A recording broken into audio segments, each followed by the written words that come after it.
우리 함께 은혜 나누실 하나님의 말씀은 사도행전 4장 25절부터 31절 말씀입니다. 사도행전 4장 25절부터 31절 말씀을 함께 읽겠습니다.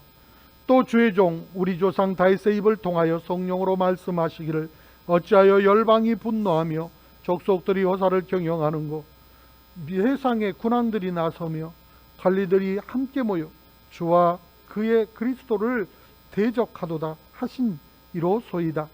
과연 헤롯과 본디오 빌라도는 이방인과 이스라엘 백성과 합세하여 하나님께서 기름 부으신 거룩한 종 예수를 거스러 하나님의 권능과 뜻대로 이루려고 예정하신 그것을 행하려고 이 성에 모였나이다.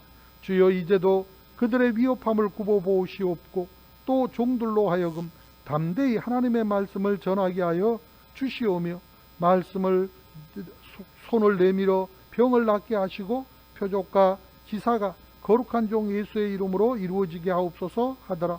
빌기를 다음에 모인 곳이 진동하더니 무리가 다 성령이 충만하여 담대히 하나님의 말씀을 전하니라. 아멘. 주신 말씀 본문에서 능력의 기도 두 번째 시간을 함께 나눕니다. 다 같이 해보겠습니다. 능력의 기도. 아멘. 오늘 본문을 보면은 성령의 감동으로 초대교회 성도들이 다윗의 시편을 인용해 가지고 말씀 중심의 기도를 드리고 있는 것을 볼 수가 있습니다. 성령이 인도하시는 기도는 말씀을 중심으로 흐릅니다. 말씀과 기도는 마치 바늘과 실처럼 항상 같이 갑니다. 말씀을 통해서 하나님께서는 하나님의 마음과 생각을 저와 여러분에게 가르쳐 주십니다. 기도를 통해서 우리는 하나님께 저와 여러분의 상황과 마음과 생각들을 알려드리고 하나님의 뜻을 기다립니다. 기도는 하나님께 어떻게 해달라고 지시하는 것이 아닙니다. 만약 그런 것이었다면 초대교회 성도들이 지금 당장 이 핍박을 멈춰달라고 그렇게 기도했을 것입니다. 그러나 초대교회 성도들을 보십시오. 그렇게 기도하지 않았습니다. 성령께서 어떻게 기도하게 하시는지 성령의 인도를 기다리고 있습니다. 진정한 기도는 단순히 직면한 어떤 힘든 상황을 치워달라고 하는 것이 아닙니다. 어떻게 하면 이 상황 가운데에서도 하나님의 뜻이 나를 통해서 이루어질 수 있을런지를 여쭙는 것입니다. 성령의 사람은 기도하면서 성령의 인도를 받습니다. 성령께서는 말씀을 통해서 내가 처한 현재 상황을 해석해 주십니다. 하나님의 섭리는 항상 현재 진행형입니다. 하나님은 계속해서 그 놀라운 섭리의 퍼즐을 저와 여러분의 삶 속에서 맞춰가고 계시기 때문에 지금 잠시 힘들어도 절망할 필요가 없습니다. 성령의 감동으로 기도하는 초대교회 교인들은 이것을 잘 알고 있었습니다. 지금 당장은 종교 지도자들이 베드로와 요한을 체포하고 교회를 핍박하며 상황이 정말 안 좋아 보이지만은 결국은 하나님의 복음이 더욱더 세차게 세계 곳곳으로 번져 나갈 것을 그들은 굳게 믿었습니다. 오늘 본문 27절에 과연 헤롯과 본디오 빌라도는 이방인과 이스라엘 백성과 합세하여 하나님께서 기름 부으신 거룩한 종 예수를 거슬러 이렇게 말하고 있습니다. 헤롯과 빌라도는 서로 만날 수 없는 원수 사이였지만은 예수님을 죽이기 위해서 서로 손을 잡았습니다. 바리새인과 사두개인 역시 서로 경계하는 사이였지만은 예수님을 죽이겠다는 그 목적을 위해서 서로 손을 잡았습니다. 유대인들은 이방인 로마인들과 결코 하나가 될 수 없는 그런 입장이었는데도 불구하고 예수님을 죽이고자 하는 그 목적을 위해서 서로 손을 잡습니다. 하나님께서 기름 부으신 거룩한 종 예수님을 거스르기 위해서 헤롯과 빌라도가 합세하고 이방인과 이스라엘 백성들이 합세를 한 것입니다. 정상적으로 하면은 도저히 있을 수 없는 일시적인 연합이 이루어진 것입니다. 예수님을 죽이려고 다들 모여서 힘을 합친 것입니다. 어쩌면 못된 짓을 할 때는 이렇게 마음이 잘 통하고 단결이 잘 되는지 모릅니다. 선한 일을 하자고 하면 목이 터져라 외쳐도 듣는 둥 마는 둥 대면 알아들은 것인지 못 알아들은 것인지 알 수 없이 이런저런 그 반응도 나타나지 않습니다. 그런데 웬일인지 못된 짓을 하자 그러면 자기 돈 써가면서 자기 시간 써가면서 아주 입에 침을 튀어가면서 강조를 하고 마치 자기 혼자 모든 일을 다 할 것 마냥 그렇게 행동하는 그러한 모습들을 우리 주변에서는 얼마든지 발견할 수가 있습니다. 이것이 사탄의 괴계를 통해서 우리의 악한 그 쓴뿌리들을 그 내려앉아 있던 악한 쓴뿌리들을 끌어올려서 우리를 이용해 먹는 그러한 모습들이 그대로 보여지고 있습니다. 어쨌건 이와 같이 악한 무리들의 결집에도 하나님은 전혀 흔들리지 않습니다. 왜 그러냐면 이미 오래전부터 이 악한 그 연합의 형성을 다 알고 예측하고 계셨기 때문에 그렇습니다. 그래서 본문 28절에 하나님의 권능과 뜻대로 이루려고 예정하신 그것을 행하려고 이성에 모였나이다 했습니다. 하나님의 뜻대로 이루려고 예정하신 그것은 저와 여러분을 죄로부터 구원하시는 일입니다. 예수님의 십자가 사건은 그들의 악한 음모의 결과이기는 했지만은 그런 온대한 목적을 위해서 그 구원의 목적을 위해서 하나님께서 허락하신 일이라고 하는 사실을 밝히고 있는 것입니다. 요한복음 10장 17절부터 18절에 보면 뭐라고 말씀하십니까? 내가 내 목숨을 버리는 것은 그것을 내가 다시 얻기 위함이니 이로 말미암아 아버지께서 나를 사랑하시느니라. 이를 내게서 빼앗는 자가 있는 것이 아니라 내가 스스로 버리노라. 나는 버릴 권세도 있고 다시 얻을 권세도 있으니 이 계명은 내 아버지에게서 받았노라 하시니 그렇게 말씀하고 있습니다. 예수님이 로마와 유대 지도자들보다 힘이 없거나 아니면 그들의 음모를 미처 깨닫지 못해서 알지 못해서 당하신 그런 사건이 아니고 이 길만이 저와 여러분을 죄에서 구원할 수 있는 그런 길이었기 때문에 예수님 스스로가 당신의 목숨을 내려놓으신 사건이 바로 예수님의 십자가 사건인 것입니다. 예수님의 십자가 죽음은 100% 예수님 자신의 선택이었습니다. 그것으로 인하여 하나님 앞에서 새 생명을 얻었고 새 길이, 구원의 새 길이 열린 것입니다. 또 이 복된 소식을 날마다 나누고 전해야 될 책임과 의무도 생긴 것입니다. 그러므로 첫 번째로 더 큰 능력을 강구해야 합니다. 초대교회 교인들은 자신들을 핍박하는 이 세력이 예수님을 못 박았던 그 세력이라고 하는 사실을 알고 있었습니다. 그럼에도 불구하고 자신들이 받는 이 고난을 예수님의 고난에 동참하는 것으로 받아들였기 때문에 핍박을 당하면서도 그들은 조금도 움츠러들지 않았고 오히려 더 자랑스럽게 여겼습니다. 그래서 그 위협함을 치워달라고 그렇게 기도하지 않았습니다. 29절에 보니까 주여 이제도 그들의 위협함을 굽어보옵시고 또 종들로 하여금 담대히 하나님의 말씀을 전하게 하여 주시오며 그렇게 말씀하고 있어요.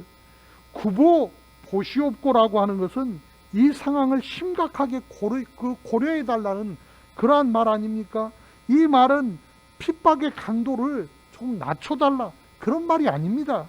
하늘나라 군대의 총사령관인 하나님께서 이 상황을 감찰하셔서 이들의 핍박에 맞설 수 있는 지혜와 능력을 달라는 것입니다. 다시 말해서 영적 전투에서 적이 공격을 해오면 그 공격이 말할 수 없이 극심해서 어렵고 힘들지만 나에게는 물러설 생각이 전혀 없으니까 본부에서 더 확실한 지원을 해달라고 지금 요청하고 있는 것입니다. 사도들은 이렇게 힘든 상황에 부닥쳐 있으면서도 자기들이 처한 현실을 바꿔달라고 하거나 좀 더 쉬운 대로 보내달라고 그렇게 기도하지 않았습니다. 오히려 하나님께 이 상황을 뚫고 나가서 승리할 수 있는 능력을 달라고 구하고 있는 것입니다. 도피하는 것이 아니라 이겨낼 수 있게 해달라고 기도하고 있는 것입니다. 자신들의 능력에 맞는 사명을 달라고 기도한 것이 아니고 사명을 감당할 수 있는 능력을 달라고 기도하고 있는 것입니다. 이것이야말로 진정한 그리스도의 군대의 자세입니다. 그들은 단순히 핍박을 견디는 정도가 아니라 핍박이 세지면 세질수록 오히려 더 적극적인 공격 모드로 전환하기를 원하고 있습니다. 영적 전쟁에서 유일한 공격 무기는 성령의 검이요 또 말씀의 검입니다. 이 말씀의 검을 휘두를 힘은 하나님께서 주십니다. 자신의 말이 아니라. 그러므로 우리는 하나님의 말씀을 전해야 하는 것입니다. 그리고 말씀을 전하는 것도 중요하지만 담대하게 전하는 것, 이것이 더 중요합니다. 아무리 수비를 잘해도 이 공격을 하지 않으면 결국은 그 팀은 경기에서 질 수밖에 없습니다. 그래서 최고의 수비가 공격이다, 그런 말이 있을 정도입니다. 아무리 수비를 잘해도 공격 포인트를 내지를 못하면 절대로 이길 수가 없죠. 그래서 하나님의 교회에 있어서도 말씀의 검은 너무너무 중요한 것입니다. 한 사람 한 사람이 설교 시간이나 또 다양한 성경 공부 시간 또는 개인적인 어떤 묵상을 통해서 말씀을 보면서 정말로 그 말씀의 검을 날카롭게 갈아놔야 합니다. 우리 모두에게 하나님은 말씀의 검을 주셨는데 날마다 부지런히 갈아놓지 않으면 영적 전쟁이 벌어졌을 때 칼의 날이 무뎌져 있어서 사탄을 패도 죽지 않는 것입니다. 말씀이 제대로 선포돼야 영적 전쟁에서 숨통이 튀어요. 말씀이 제대로 선포돼야 어둠의 권세의 기선을 제압할 수가 있는 것입니다. 말씀이 제대로 선포되지 않으면 결코 사탄의 유혹과 공격이 물러나지를 않습니다. 교회는 다른 그 무엇보다 말씀이 살아있어야 됩니다. 역사와 전통, 건물과 조직이 있어도 말씀 죽으면 교회는 금방 시들어버리는 것입니다. 모든 부흥의 중심에는 살아있는 하나님의 말씀이 흐르는 것입니다. 사도 바울은 말씀을 전하는 자들을 위해서 특별히 중보기도를 부탁하고 있습니다. 에베소서 6장 19절부터 20절에 보니까 또 나를 위하여 구할 것은 내게 말씀을 주사 나로 입을 열어 복음의 비밀을 담대히 알리게 하옵소서 할 것이니 이 일을 위하여 내가 쇠사슬의 메인 사신이 된 것은 나로 이 일에 당연히 할 말을 담대히 하게 하려 함이라. 그렇게 말씀하고 있어요.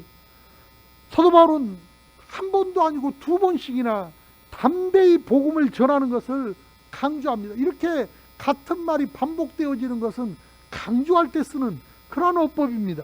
살아있는 하나님의 말씀 선포는 인간이 할 수 있는 일이 아니고 하나님께서 해주셔야 되는 것입니다. 하나님께서 힘을 주셔야 가능한 것입니다.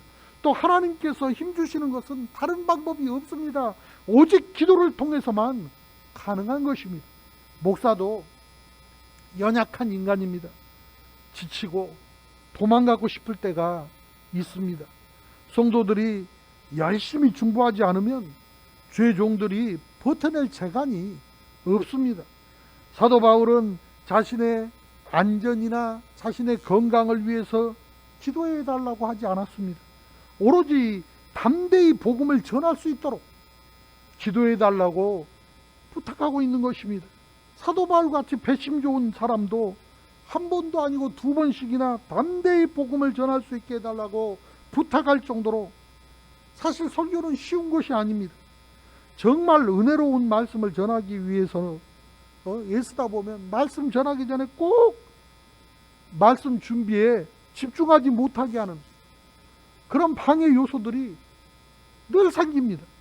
18세기 말에 영국에 엄청난 부흥을 일으켰던 순회 설교자 존 웨슬리 목사님은 설교하러 가는 곳마다 불량배들의 테러 위협이 있었고, 또 반대하는 사람들이 고용한 사람들이 따라다니면서 야유를 보냈습니다. 설교를 하는데 아멘을 해도 현찮을 판에 누군가가 야유하고 엉뚱한 소리하고 하면 설교 분위기 완전히 엉망이 돼버립니다. 그것을 뛰어넘는다고 하는 것이 설교자가 얼마나 버겁고 힘든 일인지 모릅니다. 그런데 그런 상황 가운데서도 그 모든 것을 견뎌내느라 애를 썼고, 설교하러 등단하기 직전까지 온몸에 식은땀이 줄줄 흘러내리고 경련이 일어날 정도로 육체의 아픔을 겪었지만은, 그런 어려움을 물리치고 무릅쓰고도 존 웨슬리 목사님이 설교를 하기 시작을 하면 수많은 사람들이 그 자리에서 회개하고 하나님을 믿는 놀라운 역사가 일어났습니다. 이 웨슬리 목사님을 위해서 날마다 목숨 걸고 매일매일 중보하는 그 중보팀 덕분이었습니다. 특별히 여의도 순복음교회나 순복음 노원교회를 보면은 주일 때마다 그 주일에 각 예배 때마다 중보기도팀이 계속해서 설교와 예배를 위해서 기도를 해 주십니다. 조영기 목사님께서도 유재필 목사님께서도 이것이 얼마나 큰 힘이 되었는지 모른다고 그렇게 말씀하십니다. 하나님의 말씀이 있는 그대로 성령의 기름 부으심과 감동으로 말씀이 선포되어지면 예배가 살아나기 때문에 그렇습니다. 말씀이 능력 있게 선포되어지면 시간과 공간을 초월하시는 하나님의 임재가 성도들의 마음에 강하게 역사하기 시작합니다. 죽었던 영혼들이 살아나고 그 영혼의 상처가 치유됩니다. 절망에 사로잡혔던 사람들이 꿈과 소망을 회복하기 시작합니다. 설교를 듣는 중에 악한 영들이 떠나갑니다. 영적 체증이 뻥뻥 다 뚫리고 속이 시원해지는 것을 경험하는 것입니다. 교회는 원래가 문제가 많이 생기는 곳입니다. 그렇지만은 문제 하나하나에 집중하면서 그걸 다 해결하려고 하면은 목사는 스트레스 때문에 도저히 살 수가 없습니다. 어느 선까지는 물론 최선을 다해야 되겠지만은 그 다음에는 말씀의 모든 힘을 쏟아야 합니다. 말씀의 은혜가 있으면 아무리 복잡한 문제들도 다 덮어지고 교회가 부흥하는 것입니다. 살아있는 설교는 듣는 사람의 머리를 자극하는 것이 아니고 영혼을 뒤흔들어 놓기 때문에 그렇습니다. 잘하는 설교는 많습니다. 그러나 사람의 영혼에 불을 지피고 또 사람의 영혼 깊은 곳을 치유하고 새롭게 하는 성령의 기름 부으심이 있는 설교는 오직 기도로만 이루어지는 것입니다. 그래야 그 시대 또 그 말씀을 받는 사람들에게 꼭 필요한 하나님의 말씀이 선포되고 또 사람들의 막힌 영적인 혀를 뚫어주는 능력 있는 파워가 넘치는 그러한 말씀 선포가 됩니다.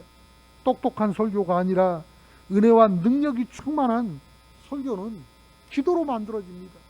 기도하고 준비하고 또 예배에 참여해서 정말 말씀을 받는 사람들도 기도로 받을 그릇을 준비하고 받을 수 있어야 됩니다. 오늘 본문 30절에 손을 내밀어 병을 낫게 하시옵고 표적과 기사가 거룩한 종 예수의 이름으로 이루어지게 하옵소서 하더라, 이렇게 말하고 있어요. 나면서부터 걷지 못했던 사람이 걷게 된 치유의 기적이 수많은 사람의 영혼 구원으로 이어지는 계기가 되었던 것처럼 초대교회가 태동하던 무렵에는 하나님의 능력을 모든 사람들이 볼 수 있도록 선포하는 이런 기적의 사건들이 계속해서 필요했습니다. 그건 누구도 부인할 수 없는 그러한 증거, 정말 그들을 해하기 위해서, 방해하기 위해서 달려왔을지라도 그 상황을 도저히 부인할 수 없는 그런 확실한 증거들이 필요했습니다. 하나님의 나라는 말에 있는 것이 아니고 삶과 능력에 있기 때문에 그렇습니다. 이 세상을 지배하고 있는 어둠의 권세와 싸워 이길 수 있는 능력은 지식도 아니고 경험도 아닙니다. 저와 여러분이 세상 권세를 이길 수 있는 유일한 힘은 하늘에서 와야 합니다. 그 능력이 사도행전에서는 병 고치는 것, 기사와 표적으로 나타난 것입니다. 인간을 변화시키고 살릴 수 있는 길은 오직 하늘로부터 온 능력이고 예수님의 능력이고 성령님의 능력입니다. 이것밖에는 없는 것입니다. 그리고 이 능력은 오직 기도하는 사람에게만 나타나는 것입니다. 또한 기적이 계속해서 일어난다고 하는 것은 일어난다고 하는 것 이상으로 중요한 것이 있는데, 그 기적이 예수님의 이름으로 이루어지는 것입니다. 사람은 그저 잠시 하나님께서 쓰시는 도구에 불과한 것입니다.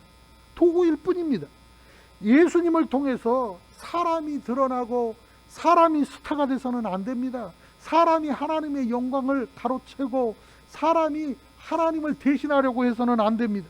초대교회 지도자들과 그 성도들은 인간이 영광받지 않도록 예수님의 이름으로 이루어지게 하옵소서, 그렇게 항상 기도를 했던 것을 봅니다. 오늘 우리가 깨어서 이 시대를 살아가면서 예수님의 이름으로 이루어지게 해달라고 온 교회가, 죄종들은 죄종들대로, 성도들은 성도들대로, 우리 모두가 오직 예수 그리스도만 드러나고 예수 그리스도만 나타나고 예수 그리스도만 증거되어지고 예수 그리스도께서만 영광받을 수 있도록 신앙생활을 해야 그게 신앙생활인 것입니다. 두 번째로 기도의 응답을 말씀하고 있습니다. 오늘 본문 31절에 빌기를 다하매 모인 곳이 진동하더니 무리가 다 성령이 충만하여 담대히 하나님의 말씀을 전하니라 했습니다. 오순절 성령 강림의 때 급하고 강한 바람처럼 성도들의 기도가 하나님께 연락되어졌음을 말씀해주고 있습니다. 마치 자녀들이 어떤 요청을 했을 때 그 부탁을 들은 아버지가 그래 알았다 걱정하지 마라 그러면서 등을 주면서 격려하는 것처럼 우리 하나님이 그들의 기도에 반응하고 있는 것입니다. 그것은 하나님께서 그 기도에 흡족하셨다 하는 뜻이기도 합니다.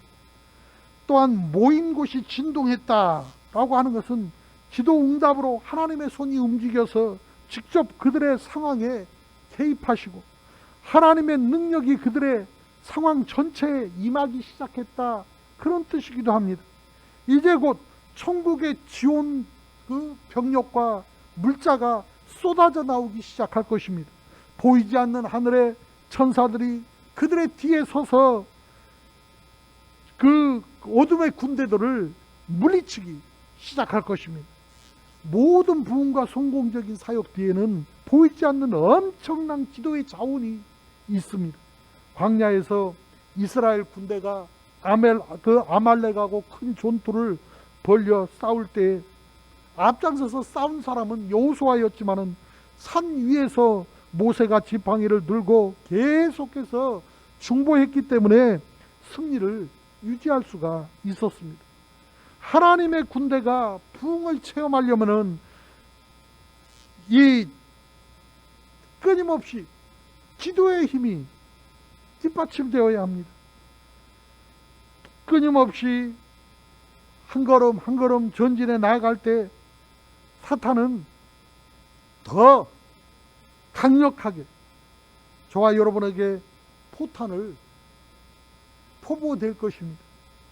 분열과 시기와 우울증, 폭력, 음란, 열등감, 온갖 대포들을 쏴대겠죠.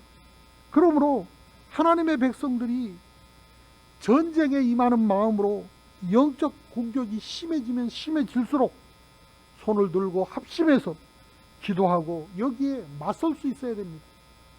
우리가 두셋이 함께 모여서 기도하는 것이 얼마나 중요한지를 알아야 합니다.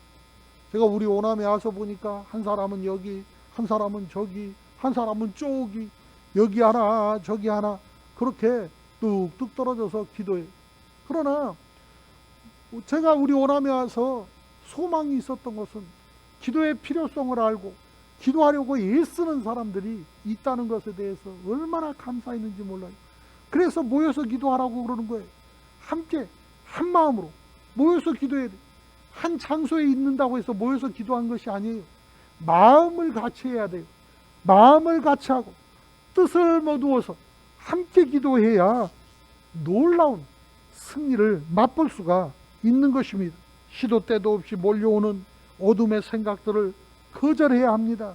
내 개인적인 어떤 사사로운 유익과 이기심을 가지고 그 기도의 자리에 와서 기도하는 것이 아니라 모든 공공의 목표를 가지고 함께 하나님 앞에 나아갈 수 있어야 합니다. 살아있는 기도가 울려 퍼지기 시작하면 영적 전쟁의 향방이 바뀌어요. 기도할 때 하나님의 영이 저와 여러분을 지켜보는 보호막을 둘러쳐 주실 뿐만 아니라 담대하게 적의 대열을 무너뜨릴 수 있는 능력도 주시는 것입니다. 기도한 모든 사람이 성령 충만해졌습니다. 정말로 멋지지 않습니까? 최고의 기도 응답은 다른 것이 없어요. 성령 주시는 것. 저와 여러분이 인생 살면서 가장 큰 선물은 다른 거 없어요. 성령 받는 것. 이 성령이 임하면 능력이 임합니다.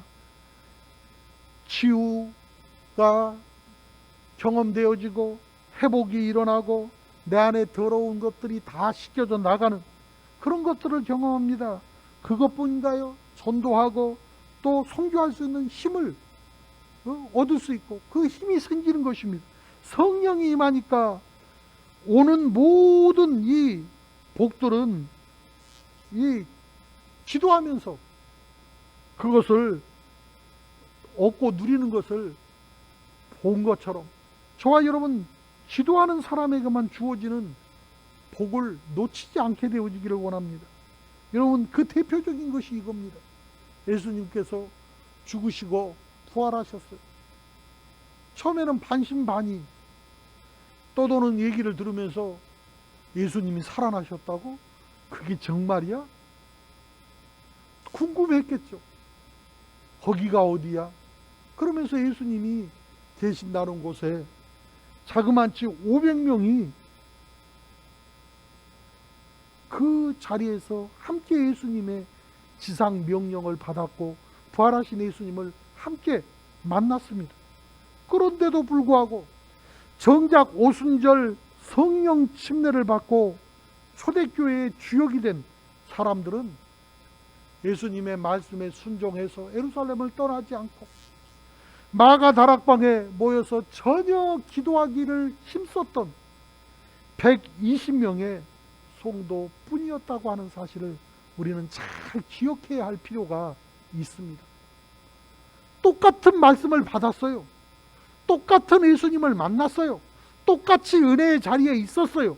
그러나 말씀대로 살지 않고 말씀대로 행치 않고 똑같이 듣고도 기도의 자리로 나가지 않고 무엇을 먹을까, 무엇을 마실까, 무엇을 입을까, 세상 것들을 취하기 위해서, 세상 명예, 부귀, 영화를 위해서 시집가고 장가가고 사업하기 위해서 이렇게 저렇게 흩어져 버린 사람은 주역이 될 수가 없었어요. 성령을 받을 수가 없었어요.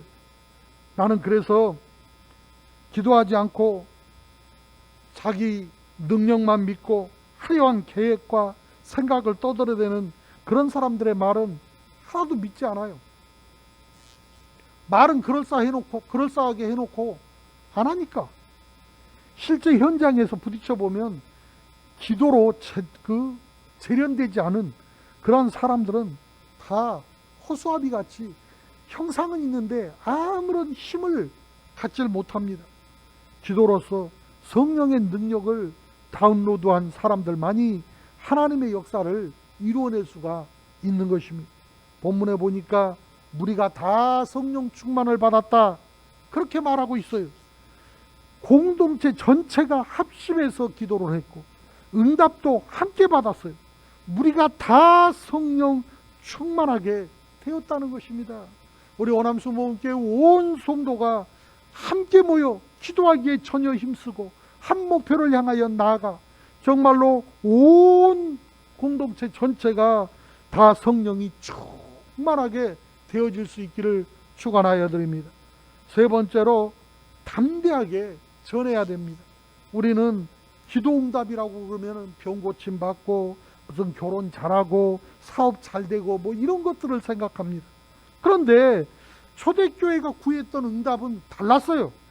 그것은 그렇게 그 혹독한 핍박과 어려움 속에서도 말씀을 전할 수 있는 담대함을 달라고 기도하고 있어요. 요즘은 코로나로 예배드리기가 어렵고 하니까 이 비대면으로 예배를 드리고 또 교회 간 사람 안 간 사람 그렇게 직장에서 점검을 하고 하니까 신앙생활 하기가 참 버겁고 어렵다 하는 얘기를 많이 듣습니다. 그런데 이런저런 상황하고는 비교도 할 수 없을 만큼 이 초대교회 성도들이 처한 형편은 목숨을 건 영적 싸움이고 또 당장 화형으로 죽어야 하고 사자밥이 되어야 하고 십자가형을 받아야 하고 교수형을 당해야 하고 그런 상황입니다.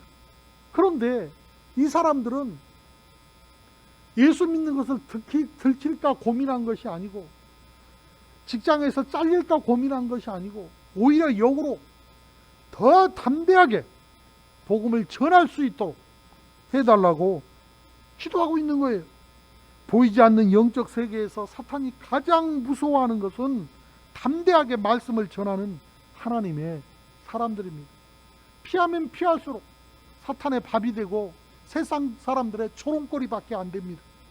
평소에 담대한 척하는 사람들도 정작 결정의 순간에는 몸을 움츠립니다. 몸을 움츠리기 마련입니다. 온 세상이 주님 다 버려도 나는 절대로 버리지 않겠다고 큰소리치던 베드로도 정작 겟세마네 동산에 몰려온 군병들 앞에서 예수님을 버려두고 저 혼자 살겠다고 도망가 버렸어요. 그러나 기도를 하면 인생의 위기 앞에서 정말로 신비한 담대함이 생깁니다. 겟세마네 동산으로 자신을 잡으러 온 그 병졸들 앞에서 예수님이 어떤 자세로 대응하고 어떤 태도를 보이셨는지 잘 생각해 보기를 바랍니다. 어떻게 그런 모습이 가능했을까요? 예수님은 이것을 알았기 때문에 기도로 준비하신 것입니다. 하나님의 아들이라 특별해서 그랬던 것이 아니고 저와 여러분과 성장이 똑같은 육신을 가진 인간 예수로서 예수님도 두려웠고 예수님도 하고 싶지 않았던 그러한 일이었지만 이 일을 감당할 수 있게 해달라고 하나님 앞에 기도하는데 땀방울이 핏방울로 맺히도록 몸부림치며 기도한 결과가 그런 태도로 그러한 모습으로 나타난 것입니다. 밤이 새도록 기도하신 예수님, 그리고 예수님께서 기도하실 때 잠들어버린 베드로의 차이가 이렇게 극명하게 갈리는 것을 보게 되어집니다. 여러분, 땀방울이 핏방울로 맺혀 떨어지도록 기도하신 결과가 무엇이었습니까? 십자가가 없어져 버렸나요? 아닙니다. 오히려 십자가가 더 성큼 다가왔습니다. 그러나 십자가를 칠 수 있는 담대함이 생겼습니다. 저와 여러분이 기도한다고 입맛대로 병 다 낫고 사업 다 잘 풀리는 것 아닙니다. 그렇게 될 수도 있고 안 될 수도 있어요. 그러나 기도하면 확실한 것이 있습니다. 내가 원치 않는 어려움이 올지라도 담대하게 맞이할 수 있는, 맞서 싸울 수 있는 능력이 생기고 힘을 얻는다는 것입니다. 초대교회 지도자들과 성도들은 교회가 부흥하면서 그들 앞에 이빨을 드러내고 으르렁거리고 있는 이 세상의 핍박과 정면으로 맞서야 했습니다. 결코 쉬운 일 아니었습니다. 얻어맞을 수도 있고 감옥에 갈 수도 있고 직장을 잃을 수도 있고 죽을 수도 있는 그런 상황이었습니다. 인간적으로는 용기를 낼 수 없는 상황에서 기도로서 하늘의 담대함을 받았습니다. 요즘 아프가니스탄이 문제죠. 많은 사람들이 아프가니스탄 난민들을 받아야 되느냐, 받지 말아야 되느냐, 그 얘기를 하는데 세계 각국이 굉장히 싸늘합니다. 왜 그런지 아십니까? 자기 나라를 위해서 싸울 의지가 없는 사람들, 자기들에게 충분한 기회를 주고 자기들에게 물자를 다 지원을 해줬음에도 불구하고 주어진 기회를 선용하지 못하고 싸울 의지도 보이지 않고 있다가 살려달라고 발버둥만 치는 이 사람들을 위해서 우리가 왜 희생해야 되느냐? 또 서로 희생한다고 한들 어떤 유익이 있겠나? 그래서 분위기가 싸늘한 것입니다. 영적 싸움도 마찬가지입니다. 내가 싸우려고 했을 때 하나님도 돕는 것입니다. 내가 싸울 의지를 가지고 싸우고자 했을 때 하나님께서 나의 힘이 되어 주시고 나의 길이 되어 주시고 나의 능력이 되어 주시는 것입니다.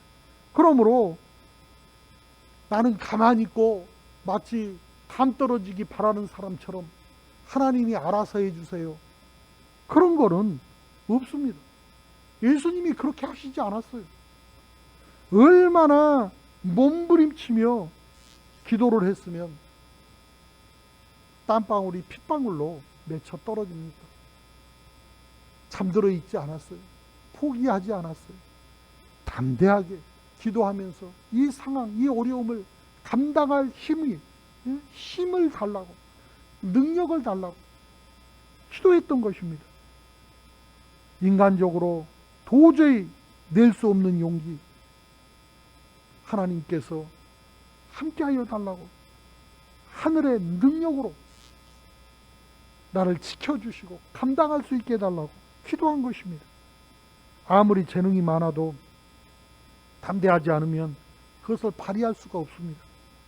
주님의 군대에 있어서 가장 필요한 것이 있다면 밀려 들어오는 적과 마주서서 물러서지 않는 담대함입니다. 이것은 인간적인 배짱하고는 차원이 다른 것입니다. 영적인 담대함은 오직 기도를 통해서만 생기는 것입니다. 또한 모두가 다 성령 충만해서 담대히 말씀을 전하기 시작했다. 그 말씀을 우리는 마음 깊이 새겨야 됩니다. 사탄은 베드로와 요한을 핍박했는데 그것 때문에 초대교회 지도자들과 성도들이 전체가 모여서 함께 기도하기 시작합니다. 이것이 기도의 계기가 된 것입니다. 베드로와 요한만이 아니라 초대교회 전체가 담대하게 말씀을 전하는 그리스도의 군대로 변했습니다. 그 전에는 베드로와 요한만 말씀을 전했는데 베드로와 요한을 핍박하니까 그 핍박 때문에 온 교회가 기도하고 온 교회가 나가서 또 다른 베드로, 또 다른 요한이 돼서 다 복음 들고 나가 전하기 시작하는 것입니다. 저와 여러분 모두가 다 담대히 말씀을 전하고 나아가는 그리스도의 군대로 우뚝우뚝 다 설 수 있어야 하는 것입니다. 베드로와 요한 그리고 바울처럼 복음 전하는 사람들은 영적 장군들입니다. 악한 어둠의 군대 장수들을 격파하고 적의 전열을 흐트러뜨립니다. 그러나 장수 혼자 전투를 다 할 수는 없어요. 이때 모든 병사들이 떨쳐 일어나서 적을 무찔러 몰아내야 돼. 어느 교회든지 목사 혼자 떴다 놨다 별짓 다 해도 성도들 꼼짝하지 않고 있으면 아무 의미가 없어요. 마음과 뜻을 합하여서 함께 나가야 합니다. 모든 하나님의 백성들, 평신도들도 말씀으로 무장하고 나가야 돼요. 늘 말씀을 묵상하고 선포하며 전할 준비를 하고 있어야 됩니다. 전쟁이에요. 전쟁에 더해 총알이 빗박치고 있는데 총알이 날아오다 말고 이 사람은 나하고 싸울 의사가 없네 그렇게 피해갑니까? 포탄 파편이 날아오다 말고 이 사람은 나하고 싸울 의사가 없네 그리고 나를 비켜갑니까? 그렇지 않아요. 히로시마에 떨어진 원자폭탄을 생각해 보십시오.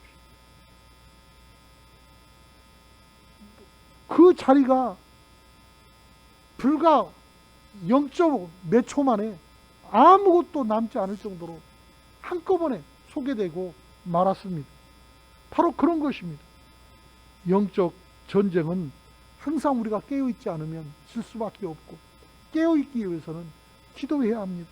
그래야 어둠의 군대가 물러나고 하나님의 나라가 땅끝까지 거침없이 확장되는 것입니다. 기향에 살아가는 인생, 이와 같은 그 놀라운 일을 이루는 주역이 되어지는 우리 오남 가족들이 다 되어지기를 주의 이름으로 축원하여 드립니다. 기도드리겠습니다. 능력의 하나님, 우리가 복음 들고 나아가 하나님의 말씀을 선포하기 원합니다. 그러기 위해서는 우리가 함께 뜨겁게 기도하는 교회가 되어져야겠습니다. 또 우리의 기도가 성령의 기도, 능력의 기도로 바뀌어야 하겠습니다. 자기중심적인 시각에서 벗어나 아버지의 마음을 느낄 수 있도록 우리 안에서 성령이 역사하여 주시옵소서. 말씀 붙잡고 기도하고 성령님 의지하며 기도하게 하여 주시옵소서. 주님 다시 오시는 날까지 우리 모두 세상의 핍박을 이기고 땅끝까지 복음을 전할 수 있는 담대함을 갖게 하여 주시옵소서. 주 예수 그리스도 이름으로 기도드립니다. 아멘.